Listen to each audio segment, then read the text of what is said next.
Salut, c'est Joe et bienvenue dans cette vidéo. Alors aujourd'hui, on va parler de la comptabilité pour les freelances indépendants qui sont avec le statut micro-entrepreneur. Pourquoi je te parle de ça aujourd'hui? Parce qu'il y a beaucoup de freelances qui ont pas forcément un très bon système pour la compte. En fait, tu as les deux cas. Tu as le freelance qui est super organisé, qui paye un logiciel tous les mois et qui a un truc plutôt carré. Et tu as le freelance qui, c'est un peu le bordel. C'est un peu le bordel. Et moi, j'aimerais te proposer une solution qui est entre les deux, qui est gratuite et qui va te permettre d'être un minimum organisé. Il faut savoir que si tu es un micro-entrepreneur, normalement, tu as des obligations en termes de comptabilité, même si ce n'est pas comme une société traditionnelle. Tu dois avoir certaines obligations. Les obligations, c'est quoi? C'est que tu dois tenir un registre des achats et un livre des recettes. C'est tout, c'est pas plus compliqué que ça, t'as pas besoin de faire bilan, t'as pas besoin de faire de compte de résultats ou je sais pas quoi, enfin tu vois, c'est vraiment simple. Et justement, je trouve qu'il y a un petit problème, c'est que c'est pour moi trop simple dans le sens où on a tendance à pas forcément vérifier combien on a gagné, comment évoluent nos dépenses, etc. Et du coup, je me suis fait un petit système. Alors c'est un truc que je crois que j'avais trouvé sur internet il y a 2-3 ans, et puis que j'ai amélioré un petit peu. Donc quand j'étais DJ et puis ensuite en termes dans mon activité de freelance. Et c'est un truc du coup que j'ai adapté un petit peu à moi, mais que tu peux, je vais donner à la fin de la vidéo le lien pour que tu puisses le réutiliser. Donc écoute, je t'invite à faire une petite démonstration. On va se mettre dans la peau du freelance qui parcourt le mois et qui doit gérer un petit peu sa comptabilité. Donc le plus gros du truc, je le fais à la fin du mois. Mais durant le mois, je fais certaines étapes qui sont tout simplement à chaque fois que je vais acheter un truc, par exemple, mon hébergement chez OVH, tu vois, pour mon nom de domaine, mon site internet. Alors il y a beaucoup de vent, je sais pas si tu entends, je suis désolé, mais aujourd'hui il y a vraiment beaucoup de vent au Brésil. Peut-être que ça fait un peu de bruit. Bref, du coup, j'achète mon nom de domaine, je récupère directement la facture au format PDF et je vais les classer directement. J'ai un petit dossier pour les factures. Donc facture, achat, je fais des dossiers par année pour les retrouver plus facilement. Et je vais classer ma facture directement dedans, de cette manière-là. Ensuite, je récupère le nom de la facture, je retourne à l'arborescence, au sommet de l'arborescence, et je vais dans ce qu'on appelle le registre des achats. Donc, tu connais sans doute si tu es déjà micro-entrepreneur. Et je vais tout simplement noter, voilà, le 5, j'ai acheté un truc avec telle facture-là, ça permet de retrouver le lien sur le Google Drive. C'était le fournisseur, c'était OVH, c'était du type hébergement avec un petit montant. Le mode de paiement, que ce soit CB, prélèvement, PayPal, tu vois. Alors, juste un truc aussi, je ne sais pas si tu le sais, mais au cas où je te le dis, en tant que micro-entrepreneur, tu dois avoir impérativement, obligatoirement, en fait, un compte professionnel. Enfin, c'est pas un compte professionnel, un compte en banque séparé de ton compte privé. Ça veut dire quoi? Ça veut dire que tu as deux comptes. Tu as ton compte privé pour aller au cinéma et tu as ton compte professionnel, mais ce n'est pas forcément un compte pro pour gérer toute ton activité de micro-entreprise. Je te fais une deuxième vidéo qui va sortir en théorie dans 2 jours, donc jeudi, au sujet des banques. Enfin, moi, quelle banque j'utilise? Et puis, je te proposais, tu vois, il y a un truc intéressant, tu peux gagner de l'argent en ouvrant ton compte. Donc voilà, moi, c'est comme ça que j'ai commencé et j'étais super content de pouvoir démarrer comme ça. Fin de la parenthèse, du coup, voilà, j'ai rajouté mon achat dans le registre des achats. Maintenant, il y a un truc que j'aimerais te parler, c'est, tu sais, tu fais sans doute ta déclaration tous les 3 mois, ta déclaration de charge. Et à chaque fois, déjà, c'est une bonne coche qui fait mal, tu vois. Et c'est bien d'avoir une trace de combien tu as dépensé. Alors, qu'est-ce que je fais? Moi, je l'inclus dans le registre des achats, tu vois. J'aurais pu le faire autrement, mais j'aime bien avoir toutes mes dépenses au même endroit. Du coup, j'ai un petit dossier déclaration trimestrielle. Donc, à chaque fois que je fais ma déclaration, je vais stocker ma déclaration trimestrielle dans ce dossier-là, tu vois, au format PDF. Et puis, comme tu as pu le voir juste avant, ici j'ai une petite ligne qui me permet de savoir combien j'ai dépensé et comment, enfin, tout simplement comment ça, quand c'était, etc., le montant et tout ça, tout ça. Voilà. Ensuite, on va passer sur le livre des recettes. Du coup, mon mois passe, tu vois. Et puis, alors j'ai deux types de clients. J'ai les clients spontanés, tu vois, où je vais faire un one shot. Où là, en général, je fais la facture directement. Et j'ai les clients récurrents, parce que moi je marche pas mal aux récurrents. Et du coup, chaque mois, le 31 du mois, je fais mes factures et je leur envoie. Alors soit c'est des facturés par temps, du coup j'ai un système pour gérer le temps suivi. Alors je te ferai une vidéo aussi, je pense, cette fois-ci samedi, à propos de comment un logiciel qui va très bien pour gérer le temps, tu vois, de passer quand tu es freelance. Et soit je facture par forfait, enfin, c'est un truc tous les mois, c'est la même chose. Et du coup, je réutilise à chaque fois la même facture. Alors je vais te montrer comment je fais. Tout simplement quand j'ai une nouvelle facture à faire, alors là j'ai un modèle de facture, tu vois, qui est vraiment, je te l'ai créé pour toi pour qu'il soit vraiment simple, mais en gros voilà, tu pourras ajouter ton logo, tes coordonnées, les coordonnées de ton client, et puis toutes les infos de la facturation, tu vois. Alors il y avait juste un truc que j'ai oublié de mettre, c'est ici, il y a le SIRET. Voilà, ton SIRET. Du coup, comment je fais? Eh bien, je prends le modèle, je fais fichier, créer une copie. Je ne trouve pas créer une copie ici, voilà. Je vais le mettre dans le bon dossier. Alors, dans les recettes, facture recettes, dans 2018.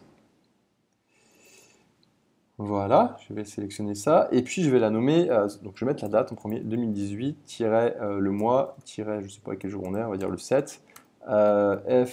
Je vais mettre le nom du client. Non, je vais mettre le nom de la facture, F001, par exemple 11, nom client, nom projet. Et puis, je l'enregistre. Voilà. Du coup, lui, il va me créer une copie.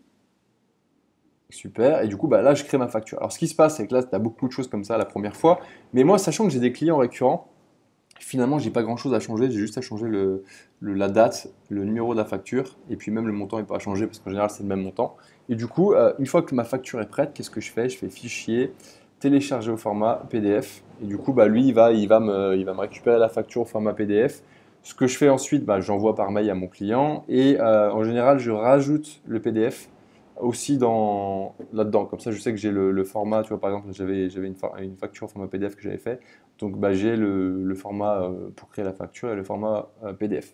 Ce qui me prend pas énormément de temps parce que voilà, moi j'ai des clients récurrents et du coup, bah, j'ai juste à dupliquer les factures. Tu vois. Alors, bien sûr, on pourrait utiliser un autre modèle, on pourrait utiliser un logiciel, mais je trouve que bah, voilà, pour commencer, le système il marche, il fonctionne et il a le mérite de ne pas coûter d'argent. Donc, c'est parfait quoi.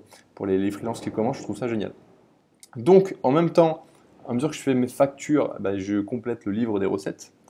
Donc, c'est pareil, c'est un autre fichier Excel où bah, voilà, j'ai tout simplement la liste des factures, le nom du client, le projet, la nature, qu'est-ce que j'ai fait. Ça, c'est juste pour après avoir des petites statistiques de bah, voilà, qu'est-ce que je fais. Le montant de la facture, la date de la facturation, la date d'encaissement que je vais vérifier chaque fin de mois. En fait, je vais prendre mon compte en banque, je vais vérifier qui c'est qui m'a encaissé. Euh, le mode d'encaissement, généralement, je passe par virement bancaire. Le trimestre, ça c'est juste pour quand je fais la déclaration, bah, j'ai juste aller voir tous les T1 ou T2 ou T3 et puis du coup, bah, je sais le montant. Tu sais, tu peux faire ça avec Google Drive. Tu surlignes les trucs et du coup, tu as le montant qui est ici. Du coup, c'est beaucoup plus facile pour savoir faire des sommes rapidement. Et puis après, bah, je mets le temps que j'ai passé avec l'application de suivi que j'ai et puis ça me permet d'en déduire bah, quel est mon taux horaire. Alors là, tu vois, ça c'est des trucs fictifs, hein, mais du coup, bah voilà, j'ai 300 euros de taux horaire ici, 65 ici, 87,5. C'est juste pour savoir des fois sur des projets si je me suis complètement viandé en termes de devis ou pas. Mais sachant que moi c'est du récurrent, en général j'ai pas trop de soucis. Mais en tout cas, c'est un truc intéressant à savoir pour les projets one shot. Tu sais, il y a des fois on se plante, hein, ça arrive sur les devis. Et du coup, ça permet de recadrer peut-être et de savoir où tu t'es planté ou de mettre en avant le fait que tu t'es planté. Ensuite, eh ben, je trouve ça génial, tu vois, l'État est content, moi je suis content, j'ai un livre des recettes, une registre des achats. Ensuite, ce qui manque, je trouve, c'est une vision globale du truc. Du coup, j'ai créé un troisième tableau qui s'appelle le tableau global, qui va recenser un petit peu bah, toute mon activité, mais même personnelle, et comme ça, je sais à chaque fin de mois, et bien où j'en suis complètement dans tous mes comptes. Alors comment ça fonctionne? Bah voilà, on a une année. Alors je mets le mois de décembre ici de l'année dernière, juste pour avoir un rappel, ça m'évite d'aller chercher. En fait, je fonctionne par système d'onglets. D'ailleurs, dans tous les fichiers, il y a un système d'onglets 2018, 2017, etc. Voilà, donc bah, toi, tu pourras les rajouter ensuite comme tu veux. Donc voilà, j'ai l'année. Ensuite, j'ai des lignes sur la gauche où j'ai tout d'abord mes revenus. Enfin, on va voir ça dans le détail dans la vidéo. Et puis après, bah, je t'ai mis des petites commentaires pour savoir qu'est-ce que c'est que ce truc. Tu vois. À chaque fois que tu passes la souris dessus, tu as un petit commentaire. Donc voilà, donc comment je fais? Alors par exemple, facturer prestations, on arrive au mois d'avril. Je veux savoir combien j'ai facturé de prestations. Donc qu'est-ce que je fais? Je pense que le truc est automatisable encore plus, mais tu vois, moi j'aime bien le faire manuellement parce que ça me permet de savoir où j'en suis. Donc je vais dans mon livre des recettes. On va dire que tout ça c'est au mois d'avril, ok? Voilà. Bah, ce que je vais faire, c'est que je vais sélectionner, tu vois, on voit là, on imagine que c'est avril. Je sélectionne tout ça et du coup au mois d'avril, j'ai facturé 7150. Super. Je vais dans mon tableau global et je le mets. Tu vois, j'avais déjà fait le test avant, c'était la même chose. Ensuite, pour les recettes, alors les recettes c'est quoi? C'est ce que j'ai facturé, enfin non, c'est ce que j'ai encaissé durant le mois d'avril. Parce que ce qui se passe généralement, c'est qu'on facture dans un mois, mais on ne reçoit pas l'argent immédiatement. On reçoit peut-être l'argent, je sais pas, le mois d'après, etc. Du coup, j'aime bien savoir la différence, parce que finalement, ce qui est important à la fin du mois, c'est plus ça que ça, même si la facturation est importante, bien entendu. Du coup, bah, qu'est-ce que je fais? Je retourne dans mon livre des recettes et je regarde ce que j'ai encaissé. Alors pour savoir ce que j'ai encaissé, en fait, il y a un moment donné, j'ouvre mon compte en banque, puis bah, je regarde les différentes lignes en fait, pour savoir si j'ai rien oublié, et sinon si je rajoute des choses dans le livre des recettes, dans le registre des achats. Et par exemple, on va imaginer que tout ça là c'est au mois d'avril, du coup bah, je vais dire ok, j'ai encaissé ça et ça, donc ça fait 4150. Donc dans mon tableau global, je vais aller mettre, eh bien, attends, je me suis perdu, tableau global, 4150. Voilà. Wow, le vent est vraiment incroyable aujourd'hui. J'espère que tu n'entends pas trop dans le micro parce que c'est assez ouf. Ensuite, bah, les dépenses pro, je vais aller dans le registre des achats.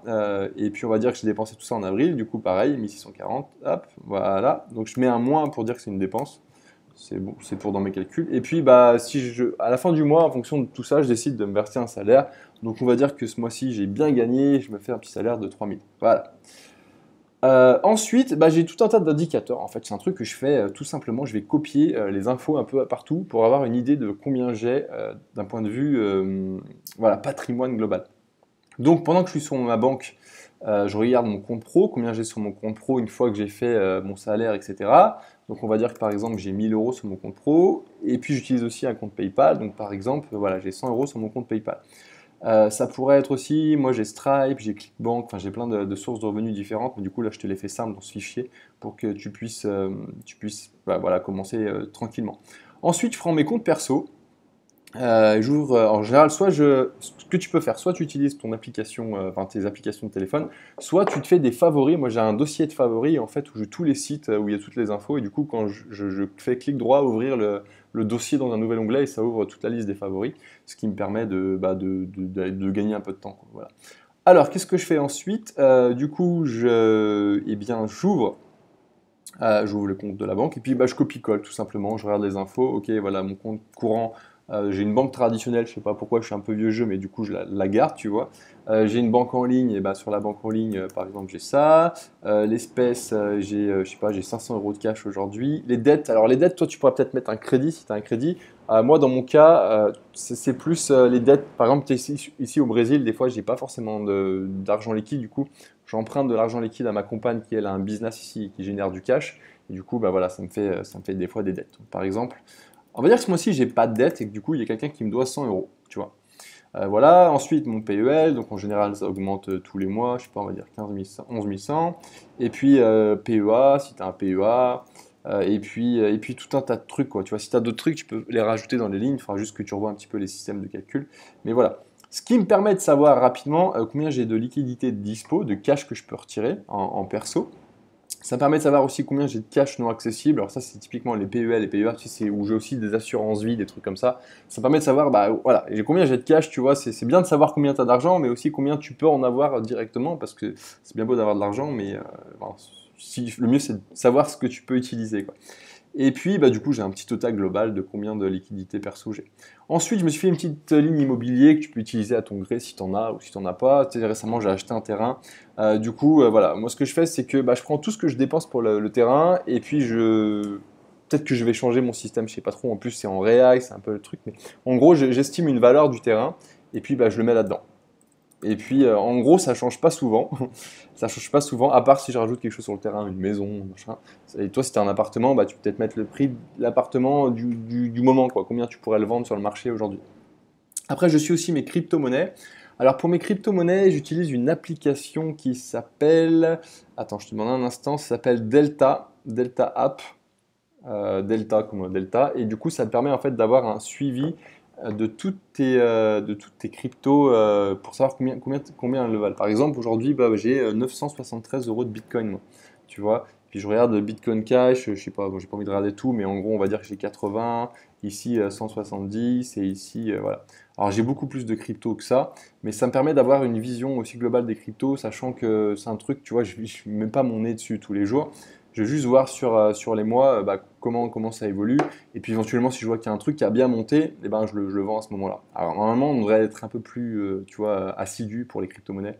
Mais moi, c'est un truc que je vois sur le long terme, donc je ne suis pas vraiment au jour le jour.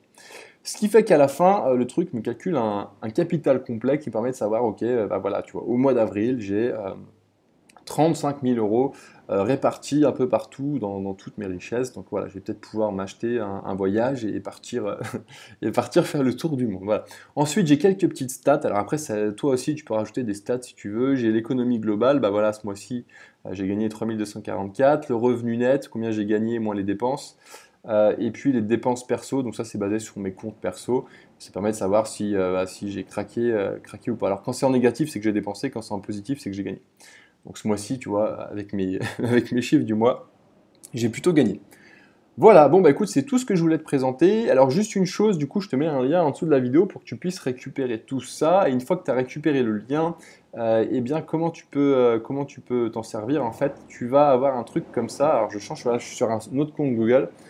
Tu vas avoir un truc comme ça et ce que tu dois faire, alors ce que je te recommande de faire, c'est refaire l'arborescence ici à la main, tu vois, avec peut-être les années en dessous comme tu veux. Et puis ensuite, tu ouvres le truc. Ce que tu peux faire, tu fais un clic droit, créer une copie et tu classes dans ton arborescence. Et du coup, ces machins, parce que tu peux pas les utiliser comme ça en direct parce que c'est quelque chose que je partage. Donc si chacun les utilise, ça va être le bordel. Ce qu'il faut faire, c'est vraiment créer une copie. Et du coup, je t'invite à créer une copie de ça, de ça, de ça et de ça. Et puis après, bah, tu peux démarrer ta comptabilité comme tu le veux. Voilà. Bon, et ben écoute, si tu as des questions, n'hésite pas à poser des questions. Le lien est juste en dessous pour récupérer ça. Voilà, écoute, j'espère que ça pourra t'aider, en tout cas pour démarrer ou peut-être pour avoir une comptabilité un peu plus cadrée sans dépenser de l'argent dans un logiciel de facturation. Il y a juste un truc que j'ai pas précisé. Ça marche vraiment bien pour de la prestation de service. Si tu fais de la vente de marchandises, c'est un peu chiant parce que la vente de marchandises, bon, t'auras plus de choses à traiter et ça peut devenir peut-être un peu lourd. Mais si tu fais de la prestation de service pour commencer, genre si tu as 5 prestations de service par mois, tu vois, le truc c'est parfait quoi. Surtout si tu as des clients réguliers. Moi je veux dire, c'est génial pour faire ça. Maintenant, ça devient un peu plus compliqué parce que voilà, j'ai d'autres sources de revenus, j'ai des trucs, des factures automatiques, etc. Mais je suis en train de réfléchir d'ailleurs à un autre système, j'en reparlerai peut-être dans le futur, donc n'hésite pas à t'abonner si ça t'intéresse. Et puis voilà, bon bah écoute, je te remercie de ton attention, je te dis rendez-vous jeudi pour la vidéo sur la banque et je te souhaite une très belle journée. À bientôt, ciao!